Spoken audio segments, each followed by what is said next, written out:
Hello, আসসালামু আলাইকুম। সবাইকে জব টিভিতে আরও একবার স্বাগত। আপনাদের সাথে আছি আমি সাজ্জাদ।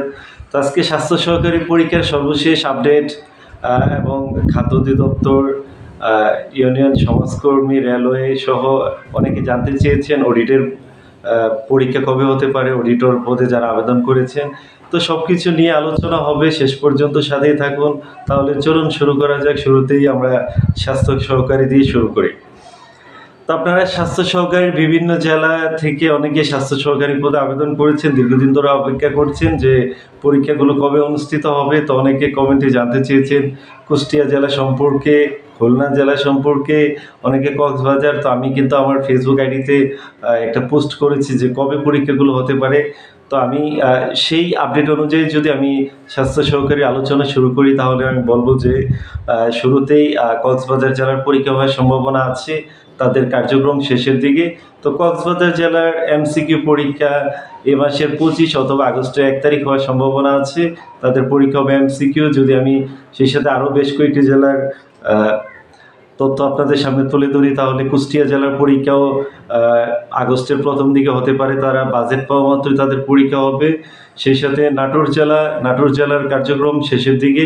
তারাও সব ধরনের প্রস্তুতি নিয়ে রেখেছেন। যে কোনো সময় তারাও পরীক্ষার সময়সূচি প্রকাশ করবেন। তারপর আমরা যদি আরও একটু উত্তরবঙ্গের দিক তাকাই, উত্তরবঙ্গের আরও বেশ কয়েকটি জেলা, যেমন জয়পুরহাটের সার্কুলার প্রকাশিত হয়েছে। জয়পুরহাটের পরীক্ষা আশা করি আগস্টের দিকে হয়ে যাবে। তাদের পরীক্ষা হবে এমসিকিউ। জয়পুরহাটের পরীক্ষা এমসিকিউ হবে। সিরাজগঞ্জের পরীক্ষা এমসিকিউ হওয়ার সম্ভাবনা বেশি, যেহেতু এটা রাজশাহী ডিভিশনের জেলাগুলোর পরীক্ষা এমসিকিউ হওয়ার সম্ভাবনা বেশি। আমি যদি আপনাদের রাজশাহী জেলার সর্বশেষ যে আপডেট যদি আমি আপনাদেরকে জানাই, তাহলে চাঁপাইনবাবগঞ্জ এবং পাবনা জেলা, এই দুইটা জেলার পরীক্ষা হয়েছে। দুটাই কিন্তু এমসিকিউ আকার হয়েছে। তো রাজশাহী ডিভিশনের স্বাস্থ্য সহকারীর পরীক্ষাগুলো এমসিকিউ হওয়ার সম্ভাবনাই বেশি। সেই সাথে আমি যদি আবার বরিশাল বিভাগে চলে যাই, তাহলে পটুয়াখালী এবং বরগুনা, পিরোজপুর, এই তিনটা জেলার রিসার্কুলার হয়েছে। তাদের পরীক্ষাও আগস্টের প্রথম দিকে অথবা জুলাই শেষের দিকে তাদের পরীক্ষা হওয়ার সম্ভাবনা আছে। তো আপনারা আমার ফেসবুক আইডিতে এবং ইউটিউবে নিয়মিত আপডেট পাবেন। তো তারপরেও কমেন্টে আপনারা জানাতে পারেন পরবর্তীতে আপনারা আর কোন কোন বিষয়গুলো জানতে চান। তো এখন যদি আমি খাদ্য অধিদপ্তরের কথা বলি, খাদ্য অধিদপ্তরের পরীক্ষা আগস্টের 1 তারিখ থেকে শুরু হতে পারে, তবে এখনও ফিক্সড হয় নাই, তবে শুরু হওয়ার সম্ভাবনা আছে। তো যারা খাদ্য অধিদপ্তরের বিশাল একটি সার্কুলার যারা পরীক্ষা দিবেন, সর্বাত্মক প্রস্তুতি নিতেই থাকুন।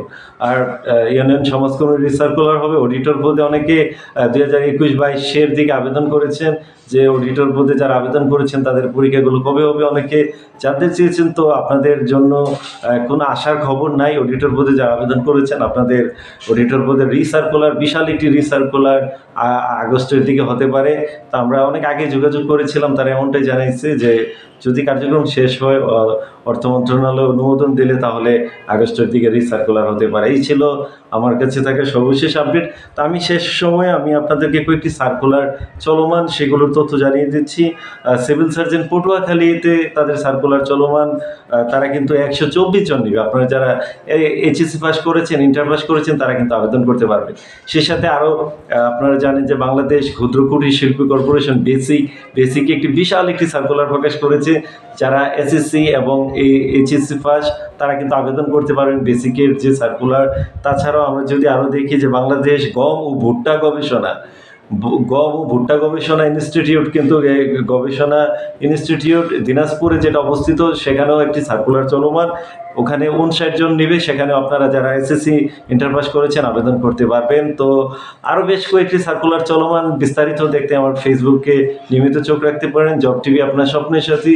জব টিভি সাবস্ক্রাইব করে জব টিভির সাথেই থাকুন। আর পরবর্তীতে কোন বিষয়ের উপর ভিডিও দেখতে চান কমেন্টে অবশ্যই জানাবেন। আর কোনো সাজেশন লাগলে ইনবক্স অথবা হোয়াটসঅ্যাপে এসএমএস দিতে পারেন। তো সময় দেওয়ার জন্য সবাইকে অনেক ধন্যবাদ। আসসালামু আলাইকুম। সাথেই থাকুন জব টিভি আপনার স্বপ্নের সাথী। ধন্যবাদ।